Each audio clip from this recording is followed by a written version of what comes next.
La famille, aujourd'hui on va aborder un exercice sur les dérivés partiels. Nous étendons dans ce chapitre la notion de dérivés aux fonctions de plusieurs variables pour obtenir la notion de dérivés partiels qui apparaît en fixant toutes les variables sauf une. Alors je vous propose un exercice. Dans l'exercice, on demande de déterminer les dérivés partiels primaires des fonctions suivantes. Alors, ici, nous avons la première fonction fxy égale x puissance y, la fonction à double variable. Alors, cette fonction fxy égale x puissance y est une fonction puissance. On va déterminer sa dérivée partielle. Et pour la deuxième partie, on va aborder aussi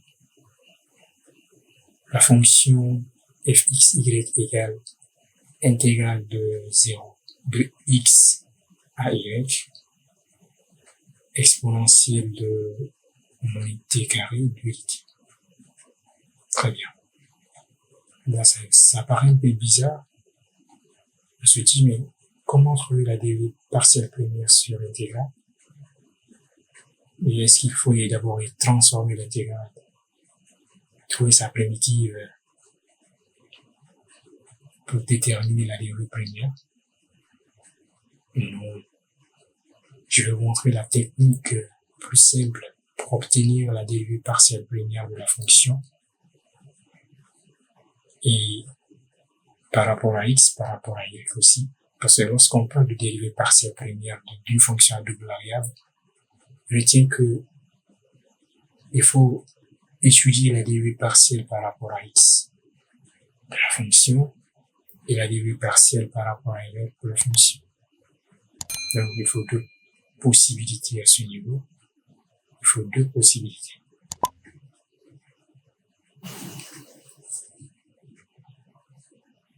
Pour fx y égale x puissance y, je vais déterminer la dérivée partielle par rapport à x et par rapport à y. Et d'abord, je vais modifier l'écriture x puissance y. Je vous rappelle que la propriété a puissance b égale exponentielle de ln de a puissance b qui est encore égale expo de b ln de a. C'est pour la fonction puissance. Comment quitter une fonction de puissance en expo? Alors c'est la propriété vue en terminale. A puissance b égale expo ln de a puissance b égale expo b ln de a avec a supérieur à 0. Alors je vais appliquer ça sur la fonction. Donc on obtient exponentielle de y ln de x, c'est-à-dire l'écriture expo y ln de x c'est a et y c'est b. Du coup on a expo de y ln de x, ce que j'ai ici. Maintenant vous allez voir que j'ai modifié l'écriture, mais on se dit pourquoi cette modification? Pourquoi on va pas laisser sous la forme x puissance y?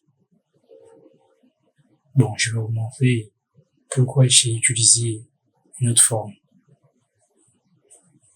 Dans la suite de l'exercice, vous allez voir l'importance de cette forme.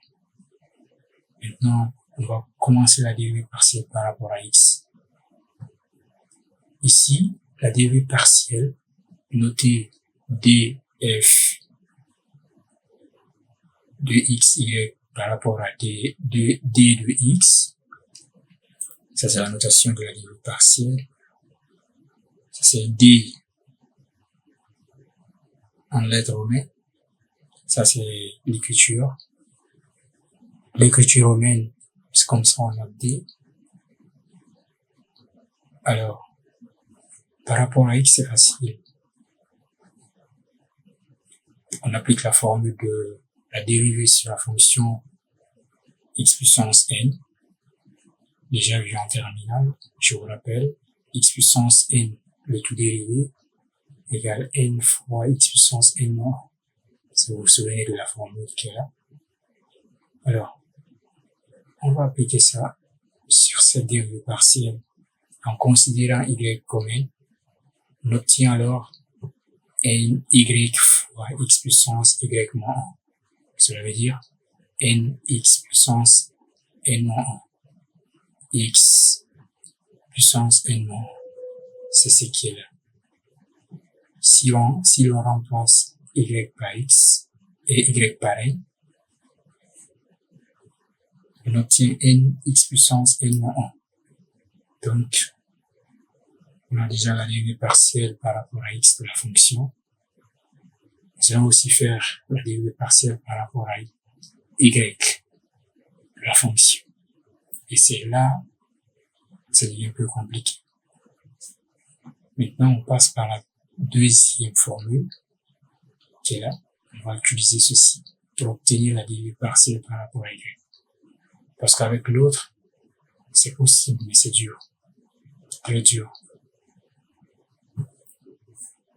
Et par rapport à y, je vais vous donner l'expression de la dérivée de la fonction exponentielle, déjà vue en terminale, expo de ux, le tout dérivé, c'est u'x fois expo ux.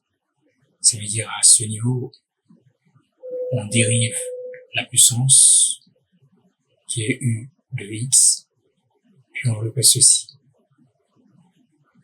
Donc, en dérivant la puissance, on multiplie par la quantité en gras. On va appliquer alors ça à ce niveau. Et là, il y a un souci. Il faut savoir que c'est par rapport à x, par rapport à y du moins. Donc, l'écriture ln de x est considérée comme un coefficient pour y. Alors, on ne dérive pas ceci. En dérivant l'exposant, on dérive y, on multiplie par le coefficient ln x. Vous vous rappelez de la formule de ax dérivé. Donc, c'est a fois 1 qui donne a. Ça veut dire on dérive la variable et on multiplie par le coefficient. Du coup, je vais faire ceci. Ça donne x puissance y ln de x. Ça veut dire y dérivé c'est 1 fois ln de x. On obtient ceci. Et là, je vous ai dit que la dérivée de u expo ux égale u'x fois expo ux. Donc, lorsqu'on dérive l'exposant, on obtient ln x, on répète encore expo y ln de x, mais qui donne x puissance y. C'est ce qui est là. X puissance y ln de x.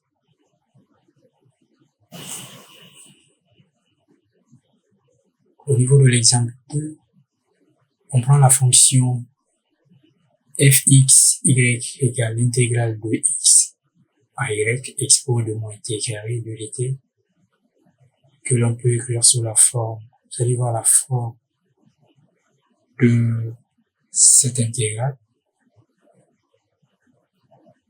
Intégrale de x à y expo de moins t carré de dt peut s'écrire aussi intégrale de 0 à y expo de moins t carré de dt moins l'intégrale de 0 à x expo de moins t carré de dt. Et là, c'est que ça tourne la tête. On se dit, mais comment le gars a fait cela? Qu'est-ce qu'il a utilisé ici pour obtenir ça? Et est-ce qu'il y a une formule qu'on peut utiliser pour avoir l'écriture là? Ou bien il a pris ça au hasard?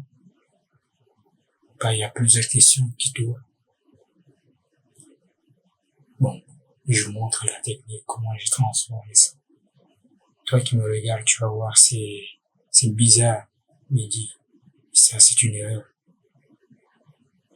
En voyant déjà 0 en bas, 0 en pas comment ceci, les zéros là sont venus.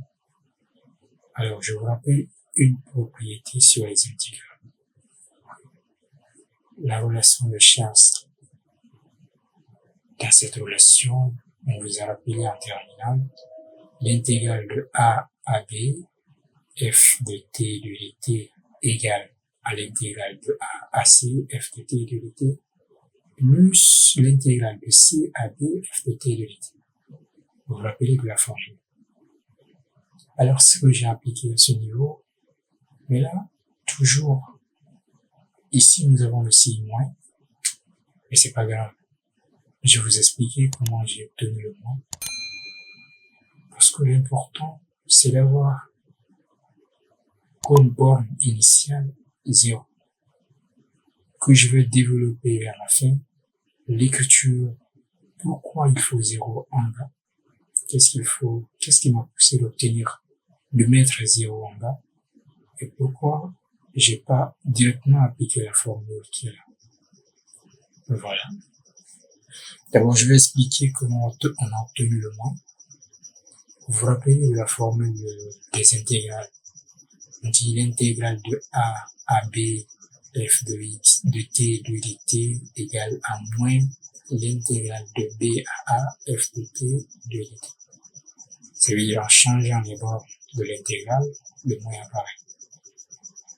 Et là, lorsque j'ai changé la borne qui se trouve ici, x à 0, j'obtiens alors moins 0x expo de moins t carré de dt.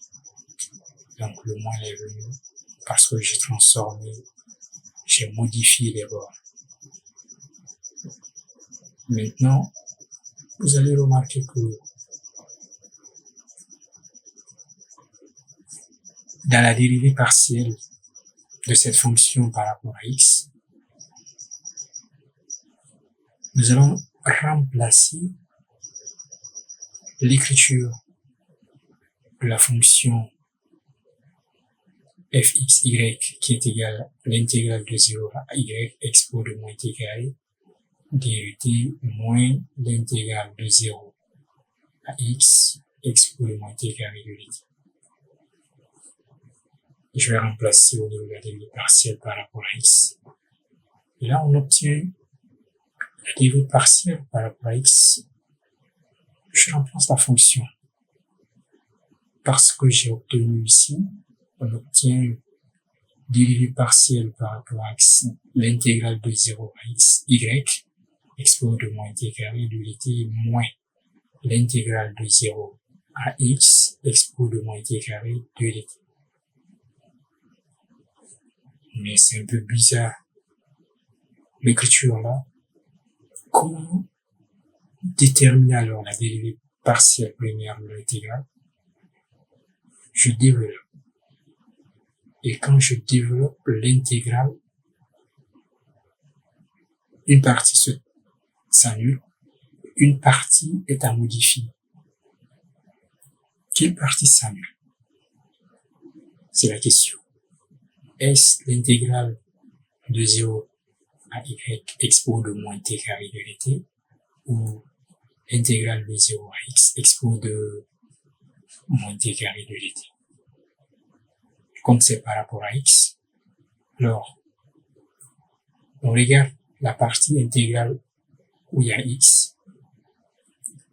L'intégrale ne change pas pour le moment parce que on dérive par rapport à x. Et la partie où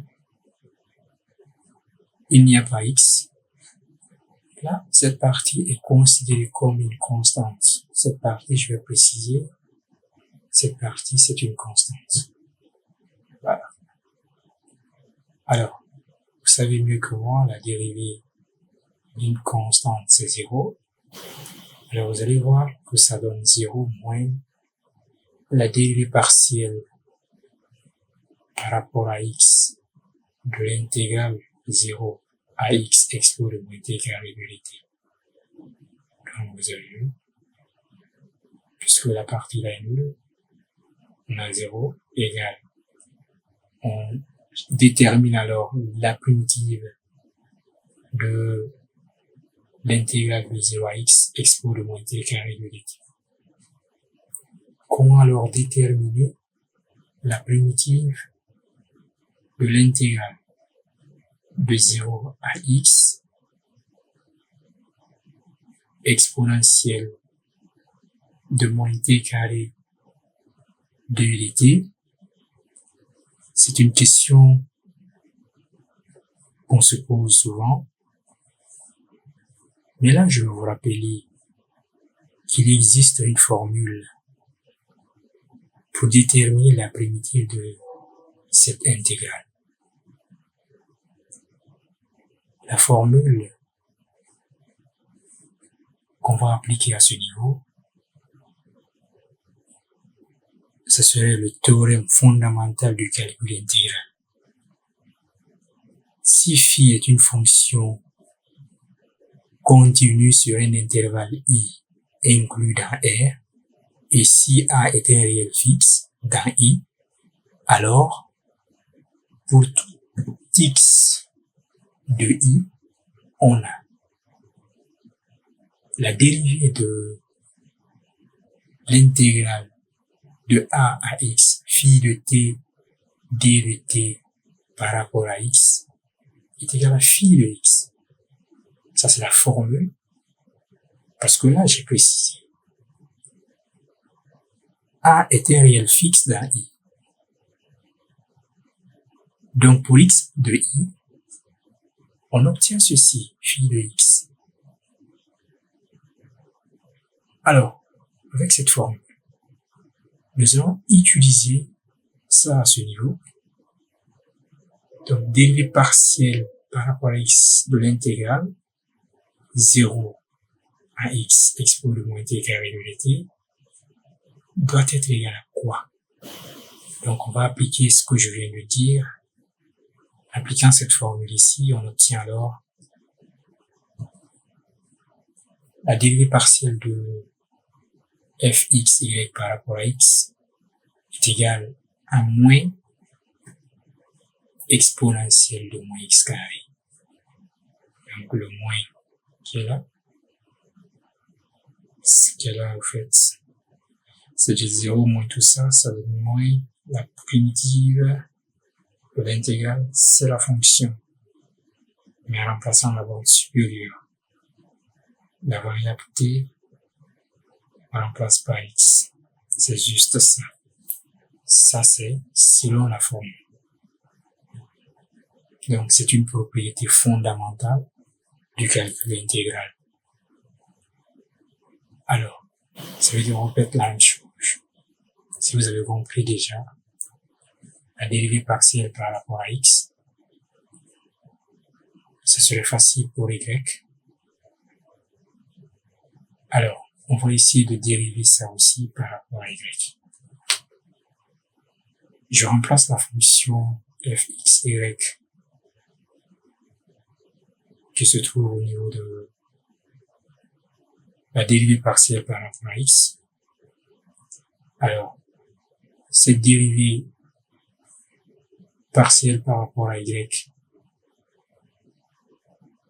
est pareil pour la dérivée partielle par rapport à x. Mais là, le problème, c'est que vous allez constater que la partie qu'on avait considérée comme une constante va changer. Cette partie est considérée comme une variable et par là comme une constante parce que on dérive par rapport à y. Alors, le fait que dans l'intégrale, il n'y a pas l'existence de y, tout ceci représente une constante. Et la dérivée d'une constante est 0. Tout ça s'annule. Là, on s'occupe seulement à ce niveau en appliquant la formule. Du coup, on obtient alors la dérivée partielle par rapport à y de l'intégrale de 0 à y expo de moins t carré dt. Moins 0. Donc, quand on dérive, l'intégrale se transforme. La fonction reste intacte. On change la variable par y, et là on obtient la dérivée partielle de la fonction par rapport à y est égale à l'exponentielle de moins y au carré. Ça veut dire tout ça, ça donne expo de moins y au carré. Alors, on a constaté que dans l'exercice, il faut dériver par rapport à x, dériver par rapport à y, parce que cette fonction a deux variables.